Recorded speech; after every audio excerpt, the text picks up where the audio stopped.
Hey guys, just trying to send everyone a text message to remind them of the chat today. You know, every Tuesday at 11:30. Yeah, I need a haircut bad, I guess. Well, every Tuesday at 11:30, I'm here. We're doing training for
Okay, anyway, wanted to cover a few things today about the showing and transaction process, and I'm going to send out some invite emails right now just so I can get that there for you.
Trying to see if anyone's going to come today.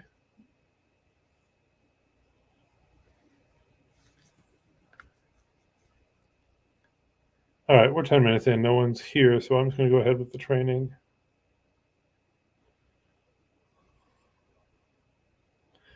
One last text message, see if anyone's coming.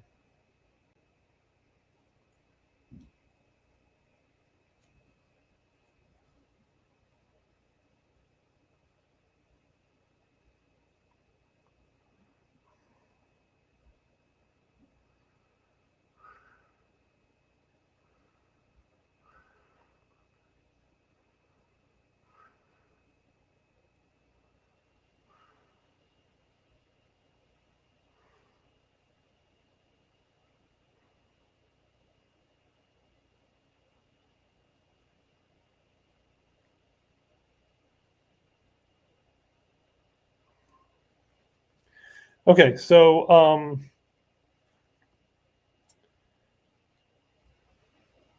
all right, so let me walk you through some things that have happened the last few days that have kind of made it a little bit distracting. We are expanding our marketing a lot of different ways. So we have a lot of different marketing tools. One that works very well, especially in the residential space, is called Batch Leads IO, and I'm going to share that screen with you now. batch leads and prop stream are basically similar products.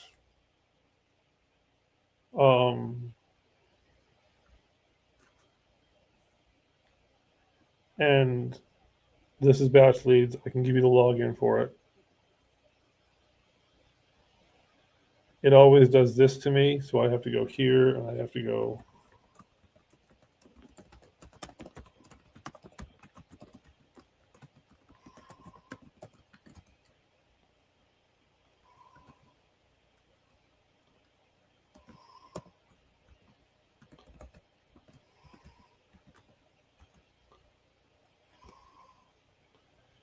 apparently I forgot what it was.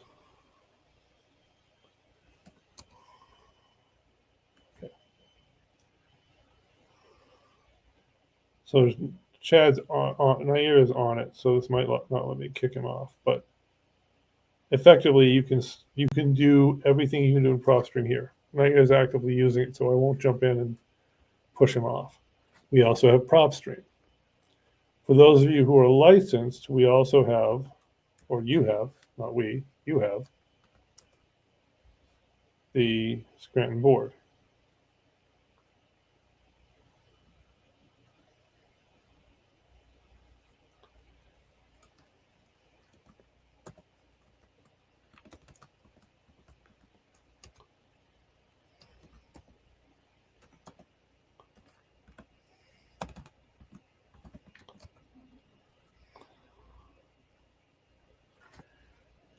And you can search for comps and for deals here.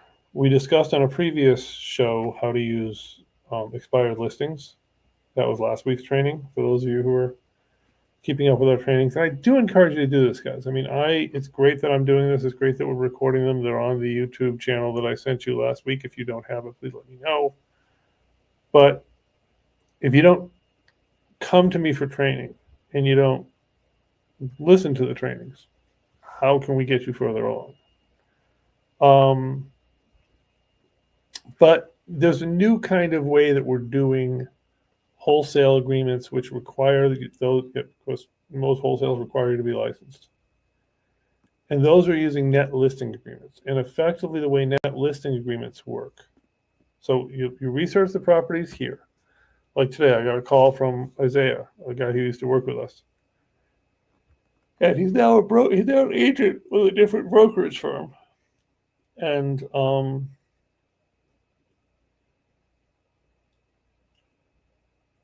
but he still wants to run his wholesale through us. Okay, fine.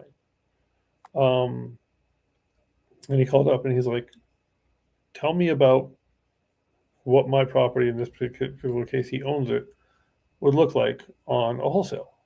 So I'm going to take his property through batch leads, through prop stream, and it won't apply through my Flex MLS because this is a smaller geography of what Flex covers.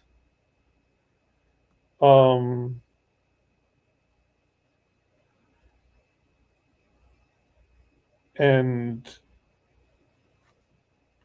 I'm going to research his property. And what we're doing when we do that is we're doing the math a couple different ways. Sorry, I'm a little bit distracted today. We're doing the math a couple different ways. We are looking at it from a standpoint of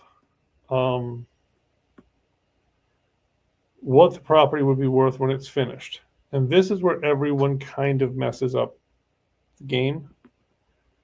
It's not finished value minus repairs, and that's what we wanted at for a wholesale deal. It's finished value minus the 30% pad that the flipper needs to make, minus the wholesale fee, minus repairs. And that's what the wholesaler needs to get it at. The beauty of those of us who are licensed is we can take it at listing and we can just take a commission on the sale. So we're able to use for sale by owners. We're able to use things marketed already. We're able to give people more money for their property bluntly because we're not trying to make a spread. We're making a commission. That's one of the differences between a listed property and an unlisted property. So I said to Isaiah, what do you want? Do you want most money or do you want fastest sale? He's like, I want both. I said, I didn't ask you if you wanted both. Everyone wants both. That's not a question. Wanting both is not a question. Wanting knowing what you want is the question. So basically what I'm getting at here is that if your client wants fast move, don't care if I lose money, then they're probably more likely to do a cash offer wholesale deal. If your client wants most money, they're probably most likely to need to be on the other side looking at a listing. Listings we're taking a commission from, and typically a commission from. Wholesales we're taking the spread.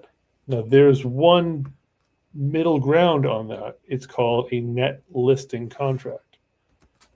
And I'm going to show you one right now. If I can get into the correct Gmail account. Come on. Oh.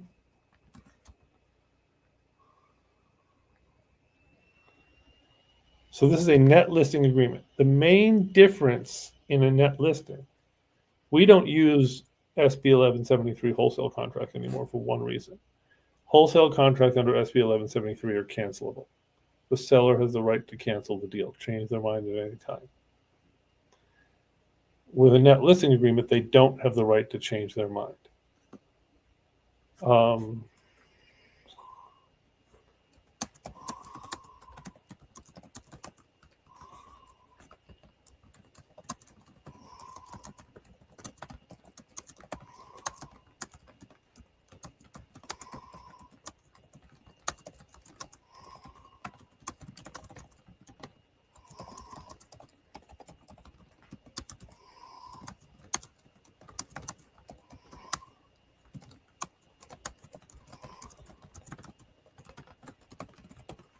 And I'm just changing this because I realize I need to change it in our templates because of what I'm about to tell you.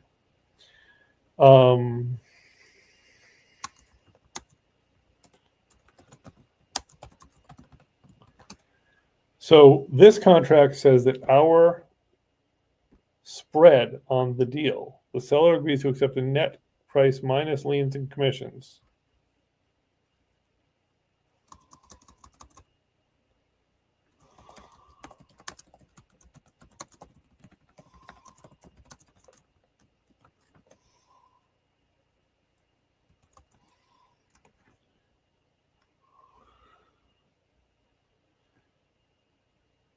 And it says our broker profit. This is no traditional commission percentage. We make the spread between this number and the number on this contract, which is the buyer.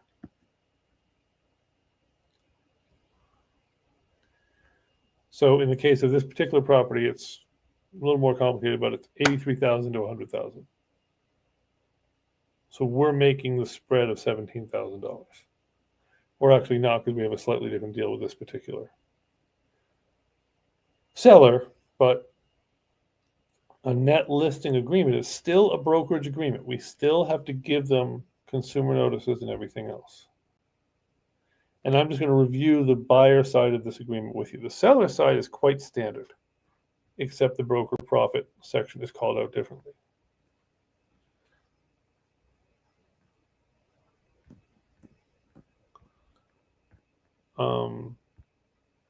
We give ourselves 4 weeks due diligence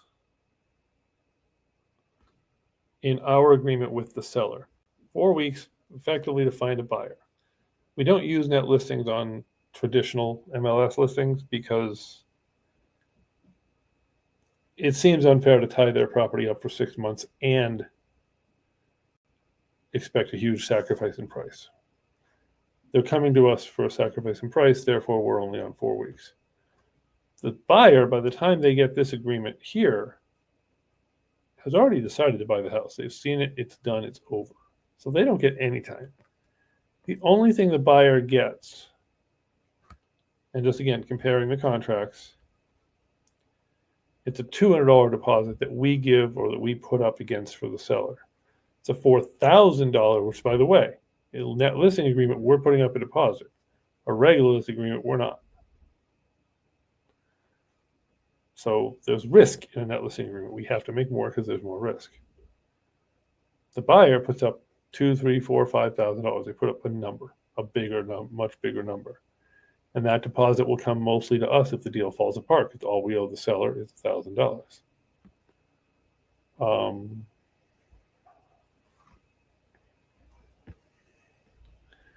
Is this deal contingent on a property disclosure?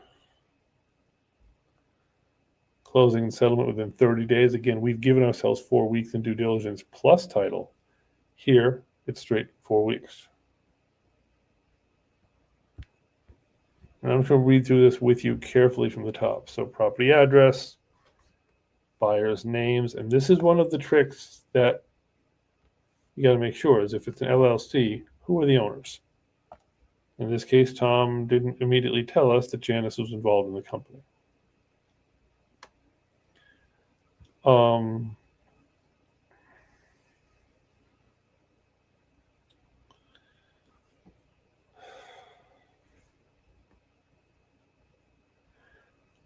Is it or is it not contingent on seller's property disclosure? In this case, probably, usually not, would be the way I would put that.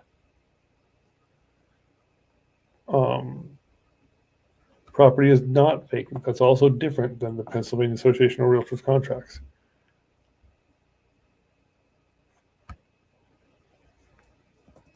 Actually, shall be delivered vacant. Contents will be included. We always assume no humans are living there. We don't want to get into evictions. Settlement shall occur within 30 days.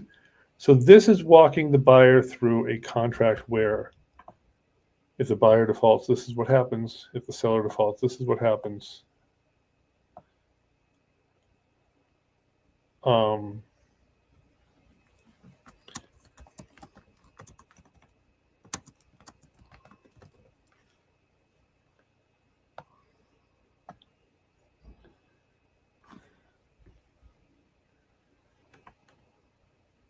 Deciding if that actually belongs in the contract. So with net listing agreements, it's a wholesale deal. And I'm kind of gone off track here. A net listing agreement is a wholesale deal. It is seller agreed to 183,000, buyer agreed to 100,000. We make 17. The difference is this brings it under the brokerage firm. And with that, the difference is that once it's under the brokerage firm, we have fiduciary responsibility to both parties. We have to do a consumer notice for both parties. We have to be confidential and dual agency and all that crap. Are we dual agents? I don't actually know. But we have to be confidential. We have to do it that way.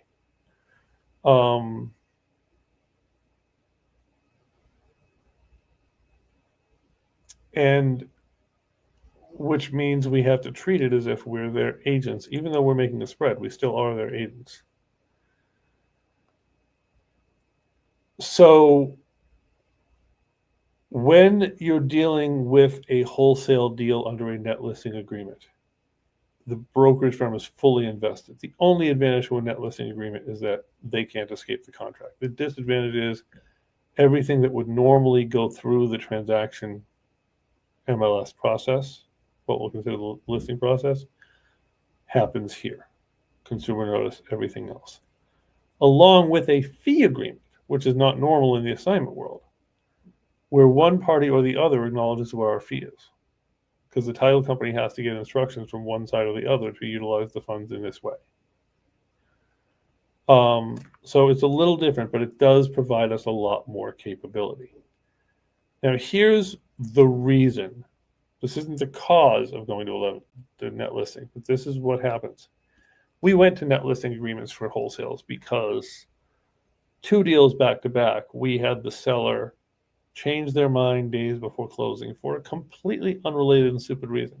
In one case, the seller had committed fraud. There's no other way to put it. He signed his mother's name to the contract without asking his mother. So obviously we were not actually holding a valid contract. Could we prove it? Who knows, but whatever. The other case, the guy just woke up and realized because of unrelated personal reasons, he can't sell the house. He can't move, he has not enough money to move somewhere else if he sells the house. So his best personal play is to roll it out until he gets foreclosed on and kicked out of the house in a year and a half. That's actually a legitimate choice for people in that situation. And we had no leg to stand on. Now, in his case, he wouldn't have the $1,000 to pay us. But in another case that literally just happened to us, on the first time we used a net listing agreement, we found the buyer at the price which the sellers need. And they've gone dark on us. They've refused to answer. They're, I guess, going in a different direction. They left us some vague message of, well, we might as well just fix it. And this gives us the right to go to court, to prosecute, to get our fee. Because within the timeline allowed, we gave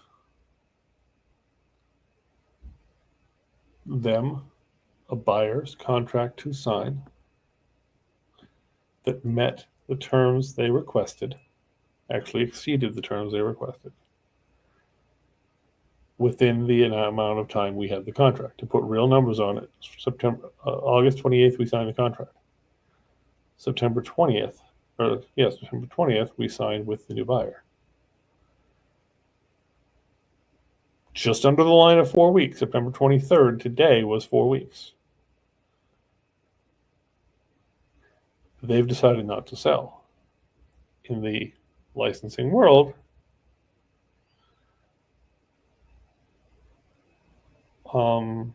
we've earned our contract. We've earned our money. So this is why we use these contracts. So right now, basically everything you're probably going to be working on runs through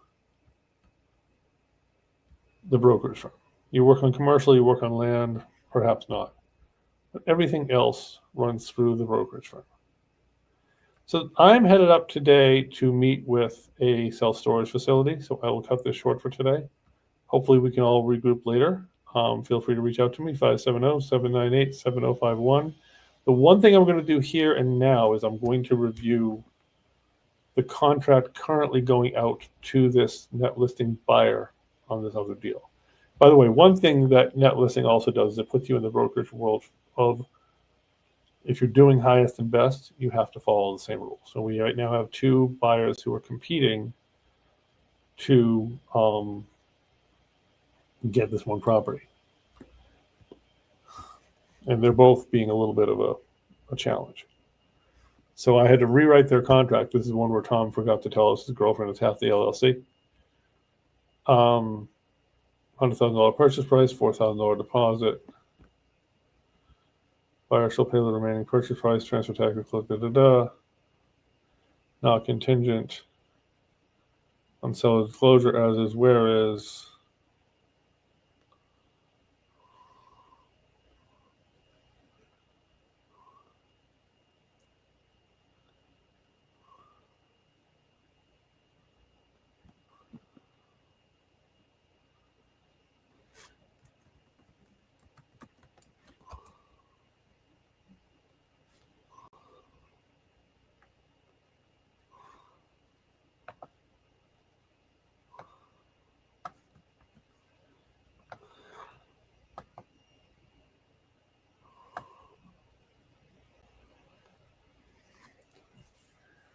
All right, so at this point, that is the contract. This is being downloaded.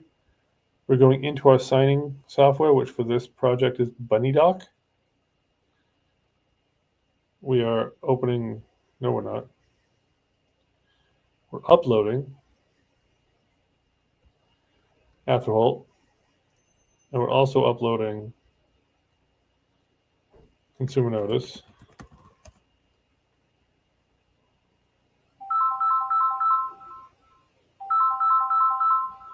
And I'll take care of the rest of this, but once they get it signed, well, I might as well show it to you. You don't probably use BunnyDoc as the software, but it's basically the same. It's Ryan.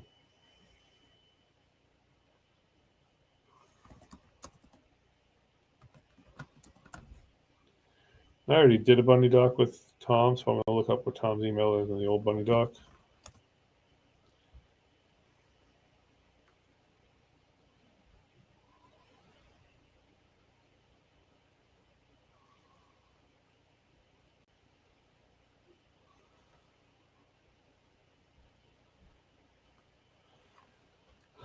We already had this deal in front of him.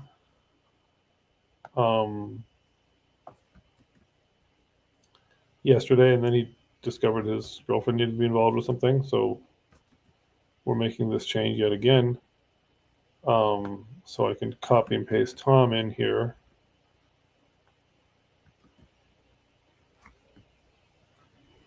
And Janice, gotta look up her name, what her thing is. But anyway, all right, so I think if you get to the point of doing this, I'll let this go because it's getting to be sensitive information. So I hope to see you guys next week.